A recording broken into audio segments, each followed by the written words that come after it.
and no hope for tomorrow.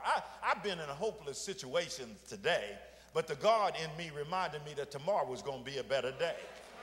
And so even though I would have been depressed and defeated, and to be honest, sometimes I did get depressed and defeated, but somewhere along the line, the Spirit of God reminded me that God had a better tomorrow for me.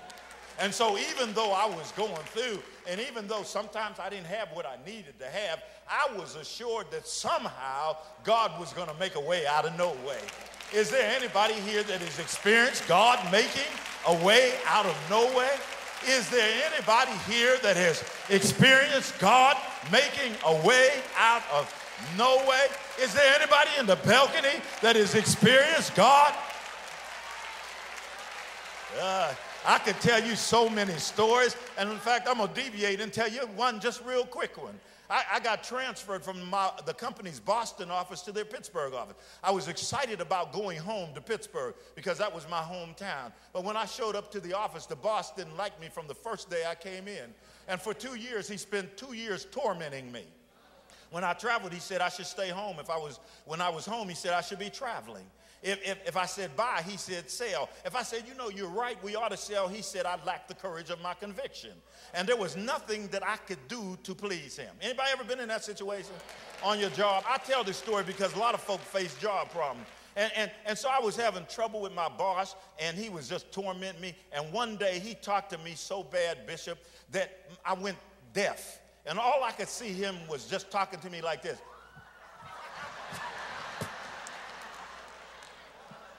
And the devil told me, I could see his pulse beating on the side of his head.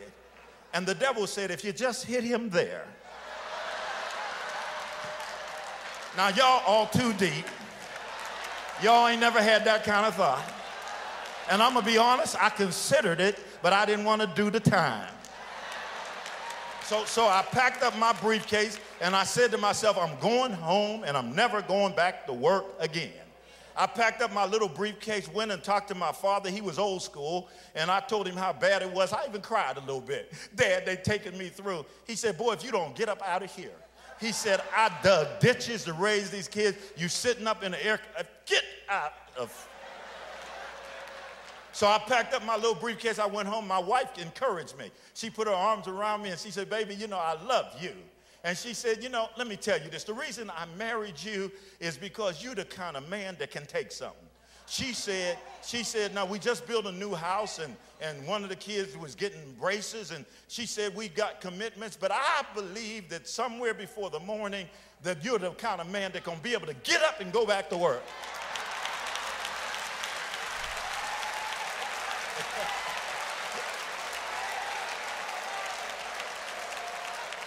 That was what my daddy said. But she said it so much nicer. So I had a sleepless night. My pajamas were soaking wet. I struggled during the night about what I was going to do. And the Lord told me to get up and go to work. And so I got up hard-headed, didn't want to go. I got in the shower and ran all the hot water out the tank. Went to work, stopped at all the yellow lights, trying to delay the inevitable. And when I walked into the office, the receptionist said to me that Les Rawson, the senior vice president from the home office, waiting for you on the phone. Now, who ever heard of them calling and waiting for you? The devil said, you should have quit. They're going to fire you. So when I picked up the phone, he said, hey, Ed, how you doing? How's the wife and kids? The devil said, see, he's setting you up. So I'm listening to all this, you know, kind of waiting for the shoe to drop. And he said, look, yesterday at about 3:30, it was about 3:30 that I was watching Fred's head. And he said about 3:30, he said, look, we were reviewing the progress of the Pittsburgh office, and we were very unhappy with it, and we made a decision that we need to make a change. He said, we reviewed your work ethic and your performance, and he said, after reviewing everything, we decided instead of going out in the office, that effective immediately, you're in charge of the office. And everybody is reporting to you. Y'all know I needed a praise break. So I went in the men's room. And I thought of the words of David. He said, when the wicked, even mine enemy, came upon me to eat up my flesh, they stumbled and they fell. He said, though an host shall encamp against me, in this will I be confident. One thing have I desired of the Lord, and that will I seek after, that I may dwell in the house of the Lord all the days of my life. For in the time of trouble he shall hide me in the secret of his.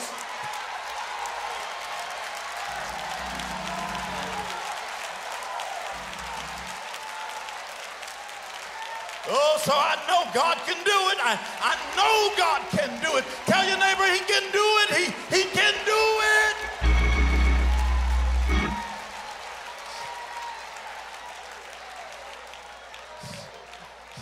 Let me stay with this story. So the man in the text had no hope, and his condition was so prominent that all the people would see it.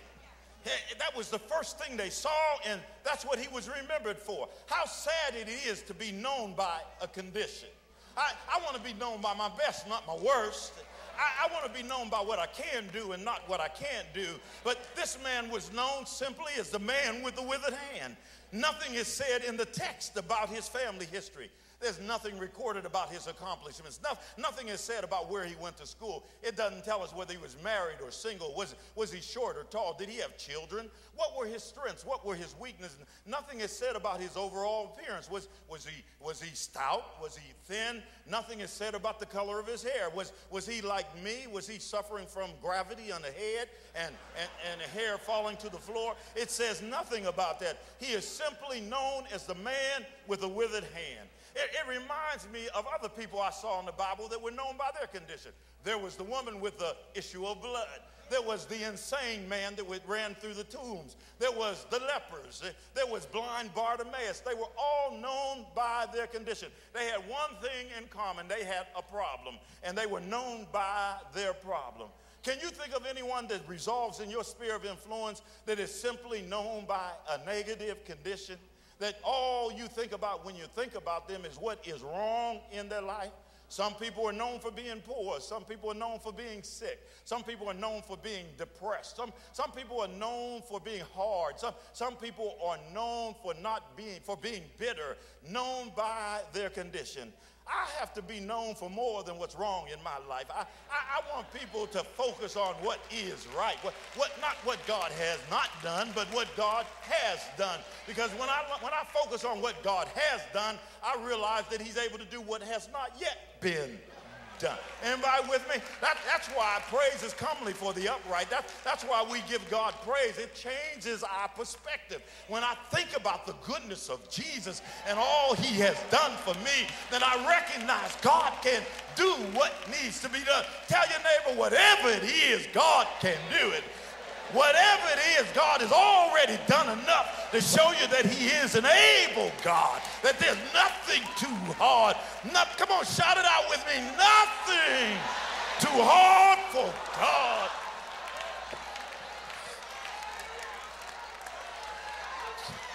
Hallelujah. So since his life is not recorded up to this point, let's consider what his life was like, because there were no facts other than what was wrong. Because he was known by his condition, he was always made aware of his condition. He couldn't shake hands like other people, because when we walk up to somebody to shake, don't we shake with our right hand? Shake your neighbor's hand. Shake that neighbor's hand. You reached out with your right hand and embraced the right hand. But this man's right hand was withered. It was short. And so he could not shake hands. So every time he met somebody, he was forced to respond to their right hand with his left hand. What an awkward situation. What an awkward condition. What an embarrassment every time he met. And other folk don't handle awkward situations well. So based on how people act today, I can reasonably assume how people reacted to him back then. Somebody saw him coming and said, ooh, I don't want to touch him. Somebody saw him coming and turned down the other aisle to try to avoid an awkward situation. Some ignorant folk went up to him and looked him in the eye and said, man, what happened to your hand? And he faced awkward situations every day. During the normal course of living all day, every day, he was reminded of his condition. So what he probably did was avoid people. You know, a lot of times when folk are avoiding you, it's because there's something they don't want you to see. And they don't want to tell you that there's something they don't want you to see. So the only way to get off of what they don't want you to see is they got to blame it on the church. They got to blame it on the pastor. They got to blame it on something else because that's intended to get your eyes off of the real problem. Y'all with me now? So this man had a problem. He reasoned that if I stay away from people, I won't be embarrassed because people always hurt me. And the more he stayed away from the people, the more odd he felt. And the more odd he felt, the more odd he began to behave. You know, folk can stay away from church for 2 or 3 months and come back to the church and say they don't show any love here. They come back to church and say, the message didn't do anything for me. One of the worst things I think I've ever heard is folk come to church and the message come forth and they say, I'm moving to another church, pastor, because I'm not getting fed here. You won't get fed at the buffet either if you don't open up your mouth.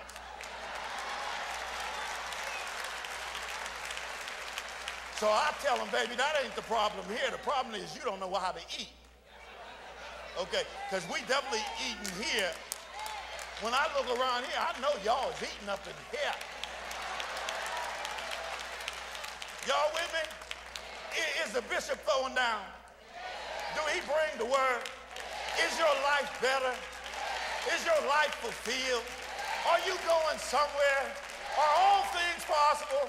Come on, put your hands together and give God a praise. But this man reasoned that people always hurt me, and he stayed away from everybody. And then he probably resorted to trying to disguise his condition because so many people try to disguise their condition. You know, as long as you disguise your problem, you can't get any help. With God, you got to show what it is. You got to bring it to the altar, lay it at the altar. But this man, after going through so much hurt, probably decided to disguise it. So maybe he tried wearing long sleeve shirts. Maybe he tried even a Michael Jackson glove. Maybe he tried pretending that when he was walking, his right hand was always full. Maybe he tried to come up with all kinds of ideas on how he could get people's attention off of his problem. Do you know that people will go through enormous lengths to disguise their problem, people of God? They will do extraordinary things to try to cover what they know that they're worried that you're going to get to know. And so they'll go through great things. But no matter how hard he tried, problems simply cannot be disguised. Let me tell you a simple fact. Some of you think it's covered up. It's right out in the open. Your pastor can see through it, but in his dignity, in his understanding of people, in his ministry of people, he does not always say what he knows because he's waiting for the God moment to deal with your problem. And sometimes while he's waiting on the God moment, you think he don't know. Y'all with me on that? Anybody relate to that? When you finally tell him, sometimes he'll let you know he already knew and he was already praying for you. This was true in this story. No matter how hard this man tried to disguise his withered hand, everyone seemed to be fixated on his withered hand. So he felt different and separate, all alone and desperately lonely. He just didn't fit in. And every day he repeated that over to himself, over and over again, I don't fit in. Anybody ever hear anybody in the church say they don't fit in? You know how you won't fit in? You won't fit in if you don't fit in. You know, if you stand in the back and wait for everybody to come and shake your hand, if you won't go to any of the church socials, if you won't show up for the First Ladies program next Saturday, then you're never going to fit in. The way to fit in is get pretty in pink and show up for the First Ladies program. Show up for the bishop's program. You will fit in. But this man didn't fit in because he said he didn't fit in, and he lived up to his word. Things never changed because he spoke those things and he acted on them, and they became a reality in his life. Eventually, he accepted the idea that he was different, and that thought became so ingrained in his mind that it literally became a stronghold in his mind. You know a stronghold, it's a fortified fortress of evil thought. It's fortified by evil spirits to strengthen it and to cause you to hold on to it in the evidence of overwhelming information to the contrary. A stronghold will make you believe something crazy. That kind of happens when folk are by themselves. They open themselves up to strongholds. You need to be in the fellowship of the saints. When you're feeling crazy, you need to be around somebody to tell you that's crazy.